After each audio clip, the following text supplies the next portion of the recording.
Hello students, मैं doctor Jaggi लाल आज फिर फिजिकल केमिस्ट्री के एक नए टॉपिक के साथ। देखिए, ये कैटालिसिस का हमारा दूसरा लेक्चर होने वाला है।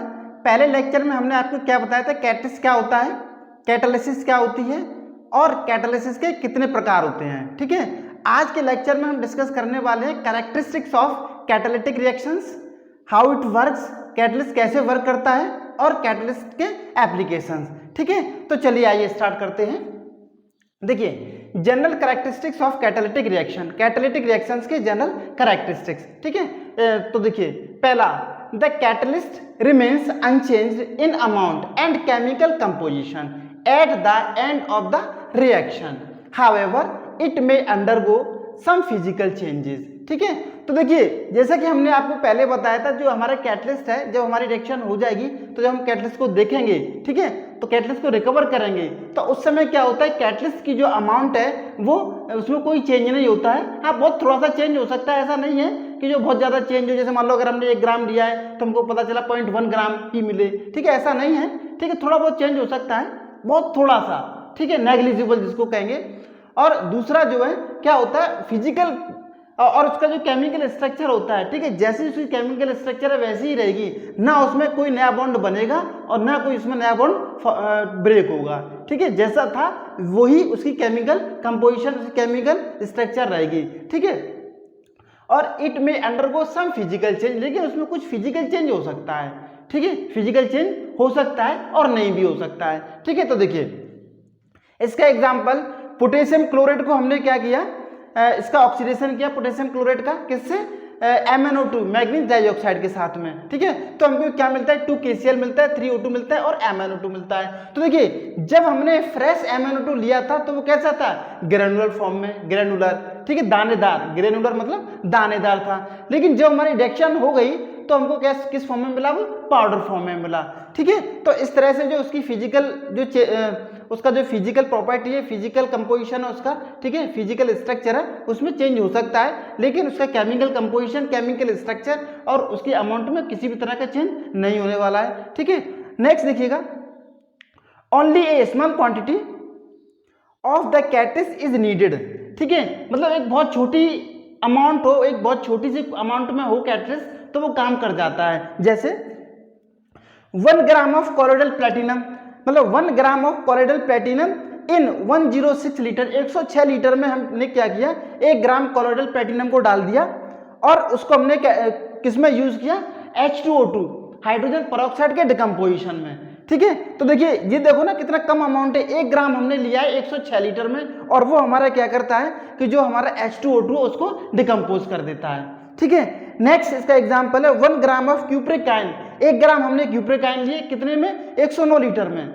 109 लीटर में लेने के बाद से हमने क्या किया, ऑक्सीडेशन कराया किसका, सोडियम सल्फेट का। तो वो क्या करता है, सोडियम सल्फेट को, जो सोडियम सल्फाइड का हमने ऑक्सीडेशन कराया तो वो क्या करता है, सोडियम सल्फाइड को सोडियम सल्फेट में चेंज कर देता है। ठीक है, तो जैसा कि आप यहाँ पे देख पा रहे हैं, 1 ग्राम 106 लीटर में हम डालते हैं तो H2O2 जो क्या होता है, डिकम्पोज हो जाता है। इसी तरह से 1 ग्राम क्यूप्रिक आयन हमने लिए 109 लीटर में तो वो क्या करता है, सोडियम सल्फाइड को सोडियम सल्फेट में कन्वर्ट कर देता है।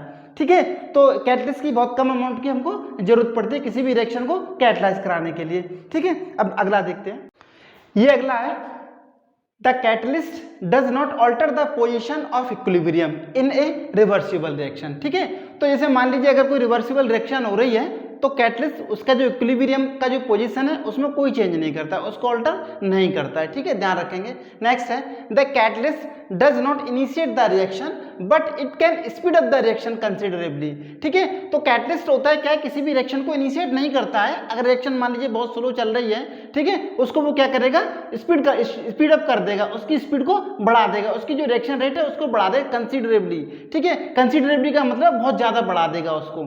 ठीक है, तो देखिए नेक्स्ट देखिए, the catalyst is specific in its action, मतलब कैटलिस्ट जो होता है वो स्पेसिफिक होता है अपने एक्शन में। ठीक है, अगर मान लीजिए किसी प्रोडक्ट, किसी जो रिएक्टेंट पे वो काम कर रहा है तो हो सकता है उसी से मिलते जुलते अगले पर काम नहीं करे, या फिर उससे उसी के जैसा, जैसे मान लो उसमें कोई और आइटम ऐड हो गया तो उस पर काम नहीं करे। ठीक है, for example manganese dioxide can catalyse the decomposition of potassium chlorate. ठीक है, पोटेशियम क्लोरेट हमारा क्या होता है, KClO3। ठीक है, तो पोटेशियम क्लोराइड को क्या करता है, ये ऑक्सीडाइज कर देता है, ठीक है, इसको डिकम्पोज कर देता है। लेकिन जो हम बात करें पोटेशियम परक्लोरेट की, पोटेशियम परक्लोरेट या फिर पोटेशियम नाइट्रेट, पोटेशियम परक्लोरेट हमारा क्या होता है KClO4, KClO4, इसमें क्या एक ऑक्सीजन ऐड हो गया है बस खाली, ठीक है। नेक्स्ट हमारा क्या पोटेशियम नाइट्रेट KNO3, KNO3, ठीक है, इस पर भी काम नहीं करता है, इसको ऑक्सीडाइज करा देता है या फिर डिकम्पोज करा देता है, लेकिन इन दोनों पे ये काम नहीं करता है, ठीक है। तो हम कह सकते हैं कि मैग्नीज जो हमारा कैटलिस्ट होता है वो कैसा होता है, स्पेसिफिक होता है उसके एक्शन के लिए, ठीक है, हर जगह पे वो काम नहीं करेगा सेम कैटलिस्ट, ठीक है। तो ये स्पेसिफिक जिस सबस्ट्रेट के ऊपर डिपेंड करता है उस सबस्ट्रेट पर काम कर रहा है या नहीं कर रहा है, ठीक है। जैसा कि यहाँ पे मैंने आपको बताया KClO3 हमारा क्या होता है, पोटेशियम क्लोरेट होता है, ठीक है। तो पोटेशियम क्लोरेट पे तो काम करता है, इसको डिकम्पोज कर देता है, लेकिन पोटेशियम परक्लोरेट भाई इसमें एक ही ऑक्सीजन तो ऐड हो गया लेकिन इस पर काम नहीं करता है ये। इसी तरह से KNO3 के देखो यहाँ पे जो Cl की जगह खाली N आ गया है, लेकिन यहाँ पे भी ये काम नहीं कर रहा है, ठीक है। तो हम कह सकते हैं कि जो कैटलिस्ट हमारे होते हैं वो क्या होते हैं, स्पेसिफिक होते हैं, ठीक है, अपने एरिया स्पेसिफिक होते हैं, ठीक है, हर किसी रिएक्शन पे वो काम नहीं करते हैं, हर किसी सबस्ट्रेट पे वो काम नहीं करते हैं, ठीक है। नेक्स्ट हम बात करते हैं, ठीक है। तो अगला ये है catalyst can not alter the nature of the products of the reaction, ठीक है। कैटलिस्ट जो है क्या करेगा, कभी भी रिएक्शन के प्रोडक्ट को चेंज नहीं करेगा, ठीक है। जैसे नाइट्रोजन और हाइड्रोजन को हम कंबाइन करके मान के चलो अमोनिया बनती है तो अमोनिया ही बनेगी, ठीक है। ऐसा नहीं है कि अमोनिया की जगह कुछ और बन जाए, ठीक है, अमोनिया ही बनेगी, उसमें कैटलिस्ट पड़ाओ या ना पड़ाओ। तो हम कह सकते हैं कि जो कैटलिस्ट है, कैटलिस्ट हमारे प्रोडक्ट के नेचर को कभी चेंज नहीं करता है, ठीक है। इसी तरह से हम हाइड्रोजन पेरोक्साइड की बात करें कि हाइड्रोजन पेरोक्साइड का हम डिकम्पोजिशन करा रहे हैं तो हमको क्या मिलता है, वाटर मिलता है, ठीक है। वाटर और जो कैटलिस्ट हमने लिया वो मिलेगा, ठीक है। तो ऐसा नहीं है कि जो हाइड्रोजन पेरोक्साइड का हम ऑक्सीडेशन करा रहे हैं, डिकम्पोजिशन करा रहे हैं तो हमको वाटर नहीं मिले, वाटर की जगह कुछ और मिल जाए, ऐसा नहीं होगा, ठीक है, चाहे उसमें कैटलिस्ट पढ़ाओ या ना पढ़ाओ। तो ये ध्यान रखें कैटलिस्ट जो क्या करता है कभी भी प्रोडक्ट के नेचर को चेंज नहीं करता है, लेकिन कुछ इसके एक्सेप्शंस भी हैं, ठीक है। एक्सेप्शंस देखिए क्या है, कार्बन मोनोऑक्साइड और हाइड्रोजन, इन दोनों को हमने कंबाइन किया तो अगर निकल कैटलिस्ट हम लेते हैं तो हमको क्या मिलता है, मीथेन मिलती है, ठीक है। इसी तरह से अगर हम कार्बन मोनोऑक्साइड और हाइड्रोजन को रिएक्ट कराएं, ठीक है, और यहाँ पे ZNO और Cr2O3 हमने कैटलिस्ट लिया है तो हमको क्या मिलेगा, यहाँ पे क्या मिलता है, मीथेनॉल मिलता है, ठीक है। इसी तरह से कार्बन मोनोऑक्साइड और हाइड्रोजन को हमने कंबाइन किया, ठीक है, इन the presence of copper catalyst तो हमको क्या मिलता है, यहाँ पे फॉर्मल्डिहाइड मिलता है। तो देखिए यहाँ पे कार्बन मोनोऑक्साइड और हाइड्रोजन, कार्बन मोनोऑक्साइड और हाइड्रोजन, कार्बन मोनोऑक्साइड और हाइड्रोजन, ठीक है। तो हमको एक सिंगल प्रोडक्ट नहीं मिल रहा है, जैसे कि हमको कहाँ मिल रहा था, नाइट्रोजन और हाइड्रोजन को जब हम कंबाइन करेंगे तो वहाँ पे कैटलिस्ट पढ़ाओ या ना पढ़ाओ अमोनिया ही बनेगी अंडर सुटेबल रिएक्शन कंडीशंस, ठीक है। लेकिन यहाँ पे चेंज हो जाता है, यहाँ पे देखिए कार्बन मोनोऑक्साइड लिए हमने 3 मोल हमने किसके लिए, हाइड्रोजन के लिए हुए, और कैटलिस्ट हमने निकल लिया है तो हमको मीथेन मिलता है, ठीक है। इसी तरह से कार्बन मोनोऑक्साइड का 1 मोल और हाइड्रोजन के 2 मोल और यहाँ पे कैटलिस्ट हमने चेंज कर दिया ZNO + Cr2O3 तो हमको क्या मिलता है, मिथेनॉल मिलता है। और कार्बन मोनोऑक्साइड का 1 मोल और हाइड्रोजन गैस का 1 mole in the presence of copper catalyst तो हमको क्या मिलता है, फॉर्मल्डिहाइड मिलता है, ठीक है। तो ये तीनों के तीनों एग्जाम्पल्स हैं, तो ये पूछे जा सकते हैं कभी भी कि भाई ये हमारी रिएक्शन दी हुई है और ये मोल है तो क्या क्या बनेगा जो फाइनल प्रोडक्ट, ठीक है। नेक्स्ट देखिएगा, the catalyst is poison if certain substance for instance impurities of any type even, ठीक है, प्रेजेंट इन स्मॉल अमाउंट, ठीक है। तो हम कह सकते हैं कि मान लीजिए कैटलिस्ट जो हमारा होता है वो पॉइजन बन सकता है, ठीक है, पॉइजन रिएक्शन के लिए पॉइजन बनेगा, ठीक है, रिएक्शन का जो स्पीड है, रिएक्शन की जो रेट है उसको कम कर देगा, ठीक है, या फिर जो हमको फाइनल प्रोडक्ट मिल रहा है वो फाइनल प्रोडक्ट ना मिलके उसके साथ साथ हमको कुछ बाई प्रोडक्ट्स मिले, ठीक है। तो एक छोटी सी अमाउंट अगर हम उसकी ऐड कर दें इम्प्यूरिटी की तो क्या करती है, वो उसको रिएक्शन को चेंज कर देती है, ठीक है, रिएक्शन को डिस्टर्ब कर देती है एक तरह से हम कह सकते हैं, ठीक है, चाहे भले ही वो कम अमाउंट में पड़ा हो। इसका एग्जाम्पल देखिएगा, ये एक कॉन्टैक्ट प्रोसेस है, ठीक है। तो कॉन्टैक्ट प्रोसेस जो सल्फ्यूरिक एसिड के लिए हम यूज करते हैं, तो सल्फ्यूरिक एसिड का जो कॉन्टैक्ट प्रोसेस है उसमें हम क्या करते हैं, सल्फर डाइऑक्साइड और ऑक्सीजन को मिला के हम क्या बनाते हैं, सल्फर ट्राइऑक्साइड बनाते हैं, ठीक है। सल्फर ट्राइऑक्साइड द्वारा से हम इसको जो प्रोसेस कराते हैं तो हमको क्या मिलता है, सल्फ्यूरिक एसिड मिलता है। और इसमें कैटलिस्ट हम क्या लेते, प्लेटिनम लेते थे, ठीक है। प्लेटिनम हम बहुत पहले लेते थे, आजकल नहीं लेते हैं। क्यों प्लेटिनम आजकल नहीं लेते हैं कि मान लीजिए अगर इसके साथ में हम आर्सेनिक की बात करें, ठीक है, आर्सेनिक का हमारा कोई कंपाउंड है, आर्सेनिक का कंपाउंड है कोई, तो इसके साथ में अगर वो मिला हुआ है, ठीक है, एज इम्प्यूरिटी, ठीक है, आर्सेनिक का कोई कंपाउंड एज इम्प्यूरिटी मिला हुआ है तो क्या है, इसका जो यील्ड है SO3 का जो यील्ड है वो चेंज हो जाता है, ठीक है, वो कम हो जाता है, रिएक्शन हमारी रिटार्ड हो जाती है, रिएक्शन हमारी स्लो हो जाती है, ठीक है। तो देखिए आजकल हम क्या करते हैं कि प्लेटिनम की जगह पे वेनेडियम पेंटाऑक्साइड यूज करने लगे हैं, वेनेडियम पेंटाऑक्साइड V2O5। तो जो V2O5 है ये क्या होता है, ये लेस सेंसिटिव होता है, लेस सेंसिटिव फॉर पॉइजन, ठीक है, और इम्प्यूरिटी, ठीक है। तो पहले होता था, पहले प्लेटिनम का यूज करते थे और वहां पे मान लीजिए आर्सेनिक की कोई इम्प्यूरिटी आ गई तो क्या होता था कि जो हमारा सल्फर ट्राइऑक्साइड बन रहा है, ठीक है, वो कम अमाउंट में बनता था, ठीक है। तो इसको रिप्लेस कर दिया गया है किससे, वेनेडियम पेंटाऑक्साइड से। तो वेनेडियम पेंटाऑक्साइड हमारा क्या होता है, लेस सेंसिटिव होता है, ठीक है, लेस सेंसिटिव होता है फॉर पॉइजन और इम्प्यूरिटीज, ठीक है। तो ये थे general characteristics of catalyst, catalytic reaction, ठीक है। आप समझते हैं कि कैटलिस्ट कैसे वर्क करता है, how does a catalyst work. देखिए, the presence of a catalyst provides an alternate path with lower energy barrier, ठीक है। मतलब क्या करता है कि जो कैटलिस्ट है हमारा क्या एक ऑल्टरनेट पाथ प्रोवाइड करता है रिएक्शन को, ठीक है, विद लोअर एनर्जी बैरियर के साथ में, मतलब जो एनर्जी बैरियर है वो पहले के कंपैरिजन में कम हो जाता है, ठीक है। As shown in the given figure, thus the energy of activation is lowered and hence a greater number of molecules can cross the barrier and change over to products, ठीक है। तो कहने का सीधा सीधा मतलब है कि जो कैटलिस्ट है हमारा क्या करता है कि जो एनर्जी बैरियर है उसको कम कर देता है। तो जब उसको कम कर देता है तो उससे क्या होता है कि जो हमारे जो रिएक्टेंट्स हैं वो मैक्सिमम प्रोडक्ट में कन्वर्ट हो जाते हैं, ठीक है। जैसे देखिए ये वाला फिगर देखिएगा, ये एक फिगर ड्रॉ किया गया है, ठीक है, कि पोटेंशियल एनर्जी और रिएक्शन कोऑर्डिनेट के बीच में। यहाँ पे आप देख पा रहे हैं ये रिएक्टेंट है, ठीक है, यहाँ पे ये वाला जो है ये इंडिकेट करता है रिएक्टेंट्स को, इंडिकेट कर रहा है रिएक्टेंट्स को, ठीक है, और ये इंडिकेट कर रहा है प्रोडक्ट्स को, ठीक है। ER हमारा क्या है, एनर्जी ऑफ रिएक्टेंट्स, ठीक है, EA एक्टिवेशन एनर्जी, ठीक है, और ई कैटलिस्ट जो हमने कैटलिस्ट डाला है ये अनकैटलाइज्ड रिएक्शन के लिए, और ये जो हमने कैटलिस्ट डाल दिया उसके लिए है एक्टिवेशन ऑफ एनर्जी EA, ठीक है। इसी तरह से ये डेल्टा ई हमारा क्या है, चेंज इन एनर्जी, और EP हमारा क्या, एनर्जी फॉर प्रोडक्ट, और ER क्या, एनर्जी फॉर रिएक्टेंट, ठीक है। तो यहाँ पे आप देख पा रहे हैं एक्टिवेटेड कॉम्प्लेक्स, ये वाला जो पहला वाला है, ठीक है, ऊपर वाला ये वाला आपको जो ग्राफ दिख रहा है, ये वाला स्लोप जो दिख रहा है ये वाला, ठीक है, इसमें ये क्या है, ये ऐसी रिएक्शन है जिसमें हमने कैटलिस्ट नहीं डाला है, मतलब रिएक्शन तो है, सेम रिएक्शन है, उसमें हमने कैटलिस्ट नहीं डाला है, बिना कैटलिस्ट के रिएक्शन हमने होने दिया है, ठीक है। दूसरा वाला जो डॉटेड लाइन वाला जो इंडिकेट कर रहा है कब, जब हमने रिएक्शन के अंदर कैटलिस्ट डाल दिया,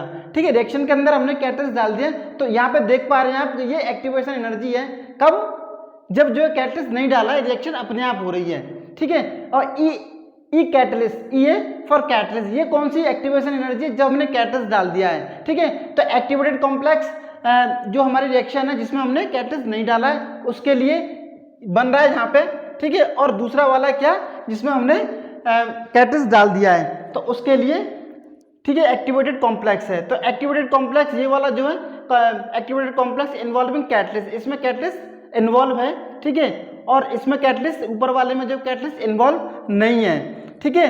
तो फ्रॉम द फिगर, ये फिगर से जो हमको क्या मिलता है, तब फॉलोइंग रिजल्ट्स में भी डिराइव्ड, तो ये दो रिजल्ट्स निकल के आते हैं। पहला क्या है, delta E equal to EP minus ER, E क्या है एनर्जी, EP क्या है हमारा एनर्जी फॉर प्रोडक्ट, और ER हमारा का एनर्जी फॉर रिएक्टेंट्स, ठीक है। For the catalysed reaction is the same as for the uncatalysed reaction, ठीक है। तो कहने का मतलब ये है कि चेंज इन एनर्जी, भाई दो हमारी रिएक्शन हो रही है, रिएक्शन को हम दो तरह से करा रहे हैं, एक करा रहे हैं बिना कैटलिस्ट के, एक करा रहे हैं कैटलिस्ट डाल के।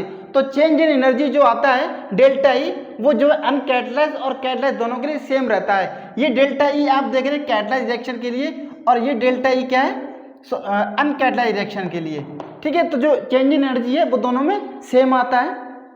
दूसरा, फॉर रिवर्सिबल रिएक्शन, जब हम रिवर्सिबल रिएक्शन के लिए बात करें, the energy of activation for the reverse reaction is lower. ठीक है, तो क्या होता है रिवर्स रिएक्शन के लिए क्या होता है कि जो एनर्जी ऑफ एक्टिवेशन है वो कम हो जाती है to the same extent for the direct reaction. ठीक है, उतनी ही कम होगी जितना कि डायरेक्ट रिएक्शन के लिए हो रही है। ठीक है, hence the presence of catalyst in such reaction increases the speed of the forward reaction. ठीक है, तो इससे क्या होता है, वो क्या कर रहा है कि जो फॉरवर्ड रिएक्शन है उसकी स्पीड को बढ़ा दे रहा है। ठीक है, टू द सेम एक्सटेंट। ठीक है, उसी रेशियो में जो है उसी एक्सटेंट में बढ़ा दे रहा है और रिएक्शन हमारी क्या होता है, कंप्लीट हो जाती है। ठीक है, ठीक है, तो ये था कि कैटलिस्ट कैसे काम कर रहा है। ठीक है, चलिए अब हम बात करेंगे आगे इनके एप्लीकेशंस। ठीक है, तो ये है एप्लीकेशंस ऑफ कैटालिसिस। ठीक है, तो देखिए catalysis plays an important role in a large variety of laboratories as well as in industries. ठीक है, तो कैटालिसिस या कैटलिस्ट के जो भी यूज हैं वो दो जगह पे ही हैं, एक तो लैबोरेटरीज में, एक इंडस्ट्री में। ठीक है भाई, इंडस्ट्री लैब्स में तो इसलिए जरूरी है कि जब इंडस्ट्री में हम लोग जाते हैं, ठीक है, इंडस्ट्री में जब हम लोग जाते हैं, मान लो कोई रिएक्शन हमने कराई तो उसको क्या है स्मॉल स्केल पे पहले किया जाता है। ठीक है, माइक्रोग्राम लेवल पे पहले उसको किया जाता है, फिर ग्राम लेवल पर आती है, फिर किलोग्राम, फिर टन, इस तरह से रिएक्शन हमारी क्या है बड़ी होती चली जाती है। तो पहले लैब से ही स्टार्ट होता है, उसके बाद इंडस्ट्री में जाता है। ठीक है, तो पहला हम बात करेंगे लैबोरेटरी रिएक्शंस। ठीक है, बहुत सारे एप्लीकेशन है ऐसे तो, लेकिन जो मेन है, ठीक है, एक एग्जाम्पल के लिए थोड़े से इसमें लिख दिए हैं। ठीक है, तो देखिए A few examples are as under। तो ये सब आपने पढ़े हुए हैं, चारों point A B C D, अलग से ज्यादा कुछ नहीं इसमें पढ़ना है। तो देखिएगा, पहला है MnO2 manganese dioxide is used as a catalyst in the formation of oxygen on heating potassium chlorate. ठीक है, लैब में हमको मान लो ऑक्सीजन बनानी है, किसी रिएक्शन के लिए लैब में हमको ऑक्सीजन बनानी है या स्टूडेंट्स को हमें बना के दिखानी है। ठीक है, ऑक्सीजन की प्रॉपर्टीज, तो क्या करते हैं हम पोटेशियम क्लोराइड का ऑक्सीडेशन कराते हैं, किसकी प्रेजेंस में, MnO2 की प्रेजेंस में, तो हमको ऑक्सीजन मिलती है। ठीक है, नेक्स्ट है platinum is used as catalyst in the combination of hydrogen and oxygen gases to for water vapour. ठीक है, तो लैब में वाटर वेपर बनाने के लिए यूज किया जाता है किसका, प्लेटिनम कैटलिस्ट का। इसमें हम क्या करते हैं, कार्बन और हाइड्रोजन दोनों को कंबाइन करते हैं, सॉरी ऑक्सीजन और हाइड्रोजन को हम कंबाइन करते हैं। ठीक है, क्योंकि भाई वाटर में क्या होता है, ऑक्सीजन और हाइड्रोजन दोनों चीज होती है, इन दोनों को कंबाइन करते हैं तो हमें वाटर वेपर मिलते हैं। ठीक है, next colloidal platinum is used as a catalyst in decomposition of hydrogen peroxide. जब हमको हाइड्रोजन पेरोक्साइड डिकम्पोज करनी है, ठीक है, तो जब हाइड्रोजन पेरोक्साइड डिकम्पोज होती है तो क्या बनता है, वाटर बनता है। ठीक है, तो हाइड्रोजन पेरोक्साइड किससे डिकम्पोज होती है, कोलॉइडल प्लेटिनम से डिकम्पोज होती है। ठीक है, अब ये इसका अगला एग्जाम्पल है हाइड्रोजन आयंस। हाइड्रोजन आयन कहाँ होते हैं भाई, किसी भी एसिड के अंदर हाइड्रोजन आयन होंगे। ठीक है, तो हाइड्रोजन आयंस की जब बात हो रही है तो मतलब dilute mineral acid. Dilute mineral acid हमारे कौन कौन से होते हैं, ठीक है, पहले मिनरल एसिड की हम बात करें कौन कौन से होते हैं, सल्फ्यूरिक एसिड है, हाइड्रोक्लोरिक एसिड है और नाइट्रिक एसिड है। ठीक है, ये सारे के सारे हमारे मिनरल एसिड हैं और इनको डाइल्यूट करके यहाँ पे यूज किया जाता है। Are used as catalyst in the hydrolysis of cane sugar. ठीक है, ये भी मैं पढ़ा चुका हूँ पहले। ठीक है, तो केन शुगर की हमको हाइड्रोलिसिस करनी है तो क्या करते हैं हम, केन शुगर हमने ली, वाटर में उसे डिजोल्व करा दिया, उसमें डाइल्यूट मिनरल एसिड डाल दिया। ठीक है, तो हमको ग्लूकोज और फ्रक्टोज मिलते हैं। ठीक है, ये सुक्रोज या फिर केन शुगर है, C12H22O11 प्लस H2O। ठीक है, C6H12O6 प्लस C6H12O6। ग्लूकोज और फ्रक्टोज हमको दोनों मिलते हैं। ठीक है, तो क्या होता है जब सुक्रोज बनता है तो दोनों मिल जाते हैं, आपस में कंबाइन करते हैं, वाटर मॉलिक्यूल बाहर निकल जाता है। तो देखिए जब ये दोनों कंबाइन हुए और वाटर मॉलिक्यूल हमारा बाहर निकला तो ये बनता है। ठीक है, देखिए C12, ठीक है, C12 मतलब एक ये वाला एक ये वाला C12। ठीक है, H22 भाई ये और ये मिलाई कितना हो रहा है, 24 हो रहा है, तो दो बाहर निकलते हैं ना भाई, एक वाटर मॉलिक्यूल बाहर निकलता है तो दो हाइड्रोजन बाहर हो गए। ठीक है, तो 22 हो गया।